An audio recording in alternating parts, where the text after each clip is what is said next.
মালদা জেলা সংগ্রামী বাম যৌথ মঞ্চের উদ্যোগে হকার উচ্ছেদের প্রতিবাদে গাজলে পথসভা ও বিক্ষোভ করেন। মালদা জেলার সংগ্রামী যৌথ বাম মঞ্চের নেতৃত্বে এরা জানান, হকার উচ্ছেদের প্রতিবাদে আমরা লড়ছি এবং জনগণকে এক হওয়ার জন্য আহ্বান জানাচ্ছি।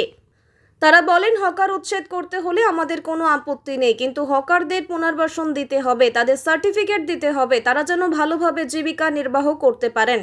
তারা বলেন, আমাদের দাবিগুলির মধ্যে অন্যতম কেন্দ্রীয় বিজেপি সরকার জনবিরোধী নয়া ৩ ফৌজদারি কালা কানুন তথা ন্যায় সংহিতা বাতিলের দাবিতে আমাদের আন্দোলন চলছে এবং সমস্ত মানুষকে এক হবার জন্য আহ্বান জানানো হচ্ছে। একদিকে চরম বেকার সমস্যা, অন্যদিকে বড় ব্যবসায়ীদের স্বার্থে রাজ্যে ও কেন্দ্রীয় সরকারের হকার উচ্ছেদের জন্য বিরোধী নীতির বিরুদ্ধে সমস্ত মানুষকে এক হওয়ার জন্য আহ্বান জানানো হচ্ছে।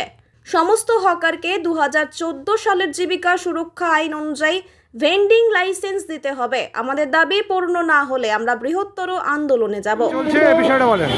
আজকে আমাদের বাম সমন্বয় কমিটির পক্ষ থেকে 4টে নকশালপন্থী সংগঠন মালদা জেলায় বিভিন্ন জেলার ব্লকে আজকে হকার উচ্ছেদ, দ্রব্যমূল্য বৃদ্ধি, রাজ্য সরকার ও কেন্দ্রীয় সরকারের বিরুদ্ধে এমনকি সুস্থভাবে পরিচালনা করার জন্য যে কালা কানুন যে 2 তারিখ থেকে লাগু করার রাজ্য সরকার ও কেন্দ্রীয় সরকার পুলিশের যে ক্ষমতা দেওয়া হচ্ছে, সে ক্ষমতার বিরুদ্ধে আমরা বাম সমন্বয় কমিটির পক্ষ থেকে আমরা রাস্তায় নেমেছি।